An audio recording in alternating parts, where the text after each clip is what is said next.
அனைவருக்கும் வணக்கம்மா. இன்றைய தினம் மாசி மகம் இல்லையா? அதாவது மாசி மகம் அப்படின்னு சொன்னாவே நம்ம புனித நீராடல், அதாவது குளத்தில் போய் எல்லாரும் தன்னுடைய பாவங்களை, தெரிந்தோ தெரியாமலோ செய்த பாவங்களை கழிப்பதற்காக உகந்த நாள் அப்படின்னு சொல்லி எல்லாருமே போய் புனித நீராடுவாங்க. அப்படி முடியாதவங்க என்ன பண்ணலாம் அப்படின்னு சொன்னால், வீட்லேயே நம்ம அதாவது ஒரு சொம்பில் கொஞ்சமாக தண்ணி எடுத்துட்டு ஃபுல்லாக அதில் மஞ்சத்தூள், வெட்டி வேறு, அது மாதிரி ஜவ்வாது இதெல்லாம் போட்டு கலந்து வச்சுட்டு நீங்கள் குளிக்கிற தண்ணியில் போட்டு குளித்தாலும் அதுவுமே நம்ம புனித நீராடல் அப்படிங்கிற மாதிரி தான் அர்த்தமாகும். எல்லாராலையும் போய் அந்த இடத்துல போய் நம்மளால் குளிக்க முடியாது அப்படிங்கிறதுனால இது மாதிரி செஞ்சுக்கலாம். இன்றைய தினம் அதாவது எந்த இறைவனை நம்ம வழிபட்டாலும் நமக்கு எல்லாமே நன்மைகள் தான் நடக்கும்.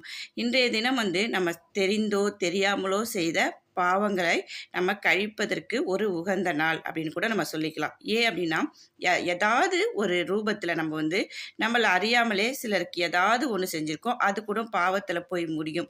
அதனால தான் என்ன பண்ணுவாங்கன்னா, இந்த மாதிரி குளத்தில் போய் புனித நீராடணும் அப்படின்னு சொன்னோம்னா நம்மளுடைய பாவங்கள் எல்லாம் கழிஞ்சிரும் அப்படிங்கிறதுக்காக தான் இன்றைய தினம் எல்லாம் போய் புனித நீராடுவாங்க.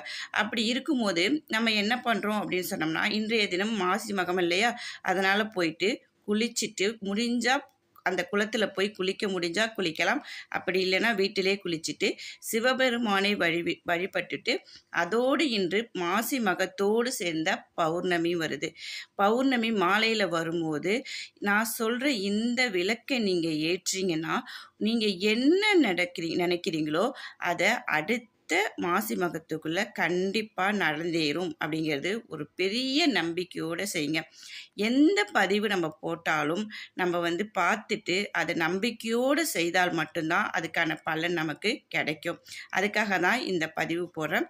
காலையில் கோவிலுக்கு போயிட்டு மாலையில் நம்ம இந்த தீபம் நம்ம வீட்டில் ஏற்றணும் அப்படின்னா, என்ன பிரச்சனை, பண பிரச்சனை, நகை பிரச்சனை, குடும்பம் ஒற்றுமை இல்லை, பசங்க படிக்க மாட்டேங்கிறாங்க அப்படின்னாலும் நம்ம இன்றைய தினம் இந்த விளக்கை ஏற்றணும் அப்படின்னா வற்றாத செல்வ வளம், பணப்பிரச்சனை எல்லாமே தீந்துரும் அப்படிங்கிறது நம்பிக்கை.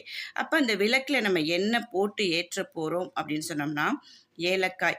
அதாவது ஏலக்காயை நீங்கள் பவுடராக போட்டுக்கோங்க. முழு ஏலக்காய் போட வேண்டாம், பவுடராக போட்டுக்கோங்க. ஏலக்காய் பவுடர் போட்டுக்க போகிறோம். கொஞ்சம் போல் பச்சை கற்பூரம் சேர்த்துக்க போகிறோம்.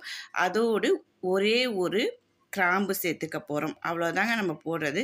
இந்த 3 பொருளையும் சேர்த்து நம்மளுடைய குலதெய்வத்தை நினச்சிக்கிட்டு அல்லது உங்களுடைய இஷ்ட தெய்வத்தை நினச்சிக்கிட்டு நீங்கள் மாலையில் இந்த தீபத்தை நீங்கள் ஏற்றும் போது என்ன வேண்டுதல் வைத்து நீங்கள் வேண்டினாலும் இன்றைய தினத்தில் வேண்டும் வேண்டுதல் அனைத்தும் நல்லதாகவே நடக்கும் அப்படிங்கிற நம்பிக்கையோடு செய்யுங்க. அடுத்த மாசி மகத்துக்குள்ளே உங்களுடைய வேண்டுதல் கண்டிப்பாக நிறைவேறும். இது நம்பிக்கையோடு செய்கிறவங்களுக்கு ஆன பதிவு தான். இதை எப்பொழுதுமே ஒரு பரிகாரம் செய்யும் போது நடக்குமா நடக்காதாங்கிறத செய்யறதை விட நடந்துருச்சு அப்படின்னு நம்ம செஞ்சோம் அப்படின்னா அது நமக்கு நல்ல பலனை கொடுக்கும் அப்படிங்கிறதுக்காக தான் இந்த பதிவு போடுறேன். இது மாதிரி ஒரு நல்ல பதிவுலாம் உங்களுக்கு வேணும்னா என்னுடைய சேனலை சப்ஸ்கிரைப் பண்ணுங்கள். நிறைய உங்களுக்கு தேவையான நல்ல நல்ல ஆன்மீக சம்பந்தப்பட்ட தகவல்கள் உங்களுக்கு சேரும். அதுபோக இன்றைய தினம் மறக்காமல் உங்களுடைய குலதெய்வத்தை நினைத்து இந்த விளக்கை போடும்போது உங்களுக்கு எல்லா வளமும் பெற்றுத்தரும் அப்படின்னு சொல்லிட்டு வாழ்க வளமுடன்.